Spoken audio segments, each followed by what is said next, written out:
Now that a lot of the hype has somewhat died down from the shock of seeing Hayden Skywalker again, a lot of people still have looming questions. Why is Anakin evil again? Did Ahsoka die? How can Hera use the Force to hear the lightsabers? Though I will say I believe a lot was left to interpretation intentionally, there still seems to be some confusion as to what exactly is going on. Now, obviously I don't know the truth behind every detail, but I wanted to give my best explanation of what exactly happened in Ahsoka Part 5. First off, Ahsoka is dead. Or rather, she is supposed to be dead, as Anakin says. Trust me. You lost. So let's just call it limbo.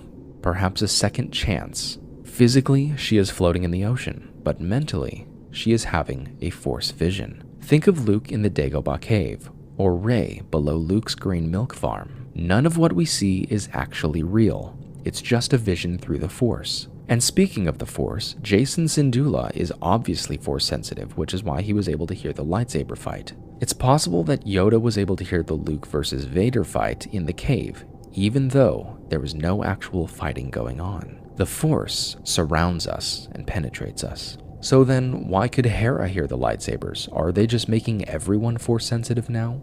Well, no. Either she didn't really hear them and simply believed her son because of his abilities, or through the Force, Jacen was able to help Hera hear them, almost like an alternate version of a Jedi mind trick. Only he was able to help her tune into the Force. Remember, the Force resides in all living things.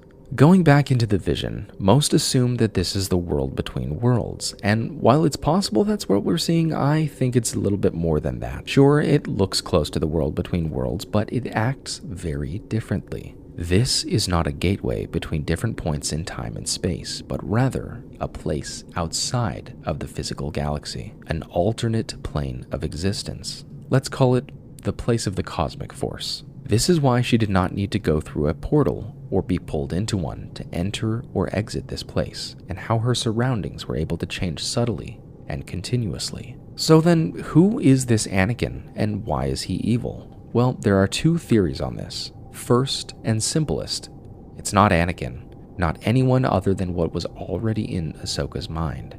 As Yoda says to Luke, the only thing he'll find in there is what he brings in with him. But then what about when Anakin says, I've heard that before.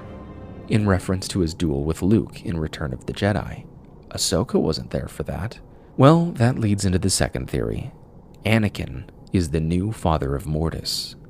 Back in the Clone Wars, when Anakin encountered the deities of Mortis, we were introduced to the son, who represented the dark side of the Force, the daughter of the light side of the Force, and the father who kept them both in balance. He told Anakin that it was foretold that he was destined to replace him to hold the Force in balance.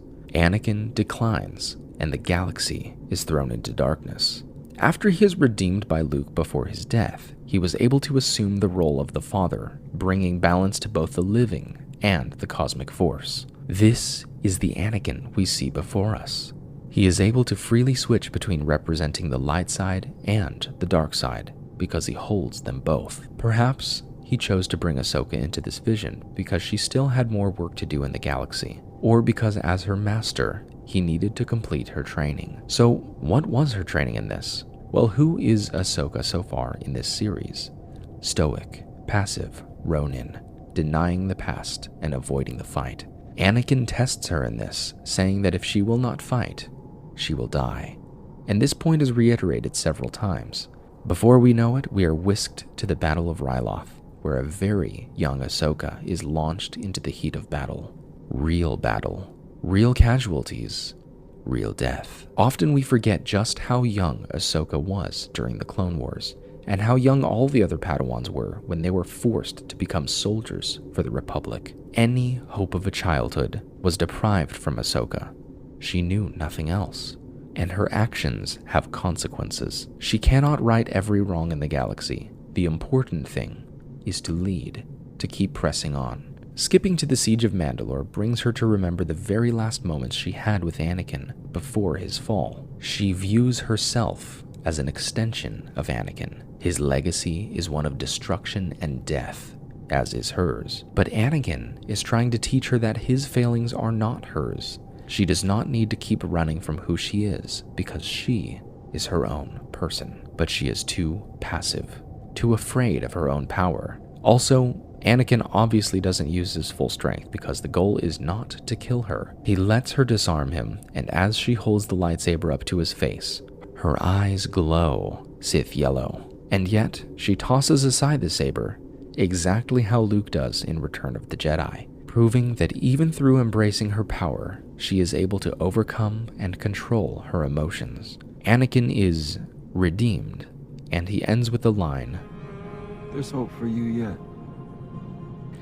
And this brings Ahsoka out of the Force vision and back to reality. So how is she not dead yet if she's been floating for hours? Well, either she's really good at holding her breath, or she was not permitted or not able to die. When the Sister of Mortis gave her life for Ahsoka, it's possible that she has some sort of limited eternality. This is one of those things that's just left up for interpretation, or maybe we're going to get an explanation in the next episode. We don't know. But Ahsoka is reborn, almost as a symbol of baptism, as Ahsoka the White. Her countenance fully changed, her spirit hopeful and much closer to the Ahsoka we've previously known. She is at peace with her past, with the knowledge of what her master taught her.